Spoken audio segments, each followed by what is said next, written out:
नमस्कार, मी पंजाब खास करून अंदाज देणारे मुंबई, पुणे, कोल्हापूर आणि नाशिक ह्या जिल्ह्यासाठी खास करून कशामुळं की आज दुपारनंतर म्हणजे 2:30च्या नंतर ह्या मुंबई, पुणे, कोल्हापूर, नाशिक 2:30-3च्या नंतर मुसळधार ते अतिमुसळधार पाऊस आज दुपारनंतर सुरुवात होणार आहे. म्हणून हा अंदाज मुंबईकर, पुणेकर, नाशिककर, त्याच्यानंतर कोल्हापूर आणि त्याच्यानंतर घाटमाता कोकणपट्टी ह्या शेतकऱ्यांना म्हणजे रत्नागिरीपासून ते इकडे पालघर पर्यंत या शेतकऱ्यांना अंदाज लक्षायचा.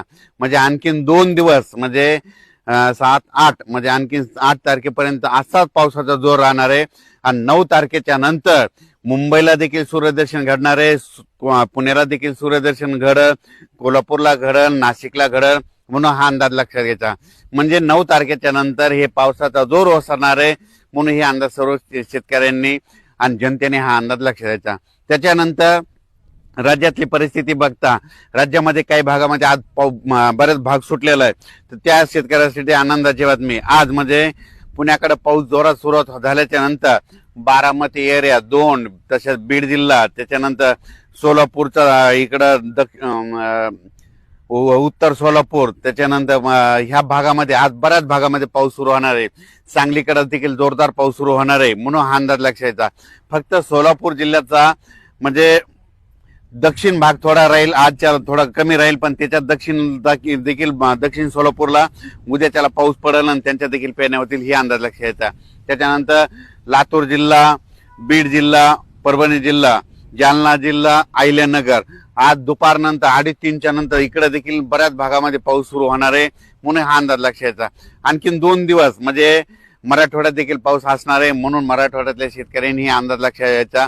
म्हणजे मराठवाड्यामध्ये सांगायचं झालं तर लातूर जिल्हा, धाराशिव जिल्हा, बीड जिल्हा, परभणी जिल्हा, जालना जिल्हा, संभाजीनगर, हिंगोली जिल्हा, नांदेड जिल्हा, मराठवाड्यात देखील आज दुपारच्या नंतर चांगला जोराचा पाऊस सुरुवात होईल. आणि 2 दिवस म्हणजे 7 आणि 8 म्हणजे आणखीन 3 म्हणजे आजचा 8 तारखेच्या नंतर मराठवाड्यातले देखील पावसाचा जोर उसरणार आहे. 9 तारखेला मराठवाड्यात चांगलं सूर्यदर्शन घडणार आहे. म्हणून हा अंदाज मराठवाड्यातल्या शेतकऱ्यांना लक्षात. ज्यांची कोणाची पेरणी राहिली असेल, जर जमिनीत ओल असेल तर तुम्ही तुमच्या पेरणीचा निर्णय घेऊ शकता. त्याच्यानंतर सांगायचं झालं तर विदर्भाकडे पूर्व विदर्भाकडे आजच म्हणजे वर्धा, नागपूर, भंडारा, गोंदिया, चंद्रपूर, यवतमाळ तिकडे आज देखील पाऊस सुरू आहे. आणखीन 2 दिवस तिकडे विदर्भात पाऊस पडणार आहे. पूर्व विदर्भ आणि पश्चिम विदर्भ म्हणजे अमरावती, बुलढाणा, अकोला, वाशिम, हिंगोली या परिसरामध्ये आणखीन 2 दिवस 8 पर्यंत पाऊस राहणार आहे.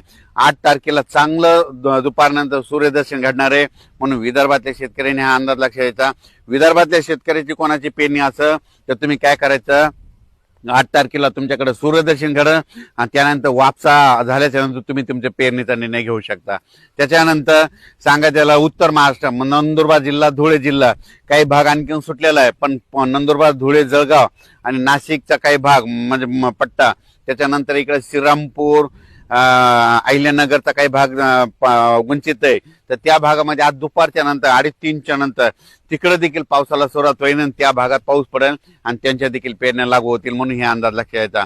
म्हणजे आणखीन उत्तर महाराष्ट्राकडं म्हणजे 6-8 तारखेपर्यंत उत्तर महाराष्ट्राकडे पाऊस असणार आहे. नाशिक जिल्हा, नंदुरबार जिल्हा, धुळे जिल्हा, जळगाव जिल्हा, मुंबईपर्यंत. आणि 9 तारखेला मुंबईला देखील सूर्यदर्शन घडणार आहे. म्हणून हे अंदाज सर्व शेतकऱ्यांना लक्षात घ्यायचे.